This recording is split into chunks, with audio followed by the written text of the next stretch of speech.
Hi, boys and girls. This morning we're going to read the story of the teeny weeny true king. God's people had a new land. Now they wanted a king. But God is your king, Samuel told them. He is the one who looks after you best. We want a real king, they said, one we can see. God knew that a king might not be kind to his people or look after them as well as he would. But God's people didn't care. They wanted a king, and they wanted him now. So God gave them a king. He was called Saul, and he seemed like a good king at first, but he became proud and stopped listening to God. He didn't obey God or love God with his whole heart. Saul can't help me with my plan, God said. I need a king who loves me and will teach my people to love me. I need a true king. God had just the one in mind. Go to Bethlehem, God told Samuel. You'll find the new king there. Samuel's job was to listen to God and tell people what God said.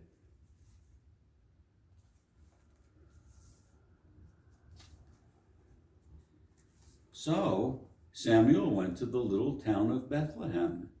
God told Samuel to go to Jesse's house, and God was going to choose one of Jesse's sons to be the new king. Jesse had 7 strong sons, and you can see all 7 of them on these pages. Now, in those days, if you were going to be the king, you didn't have to be the richest or the cleverest, although that was always nice. You had to look like a king, which means you had to be the tallest and the strongest, so you could carry the longest swords and biggest armor and defeat everyone. And it didn't hurt to be handsome either. Samuel asked Jesse to bring him each son in turn. So Jesse brought the oldest, tallest, strongest son. This must be the new king, Samuel thought. He looks like a king. But God didn't choose him. You're thinking about what he looks like on the outside, God told Samuel. But I am looking at his heart, what he's like on the inside. So Jesse showed Samuel his next oldest, tallest, strongest son, but God didn't choose him either. In fact, God didn't choose any of the 7 sons. Samuel said, "Is that all?" Jesse laughed. "Oh, well, there's the youngest one, but he's the weakest. He's the weakling of the family. He's only teeny." "Bring him," said Samuel. Jesse's youngest son came running up, and God spoke quietly to Samuel. "This is the one." And here you can see the smallest son come running up. His name was David. He has a heart like mine, God said. It is full of love.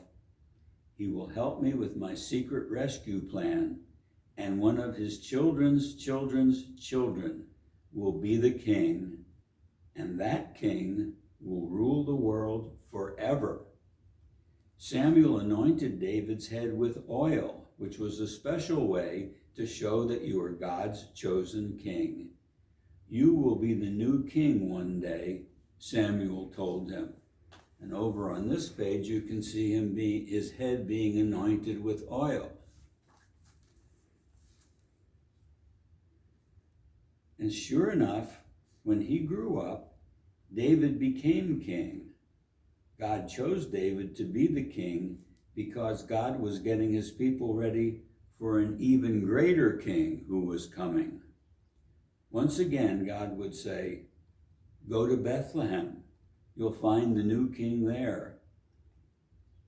And there, one starry night in Bethlehem, in the town of David, 3 wise men would find him. Thank you for reading with me, and let's say a brief prayer.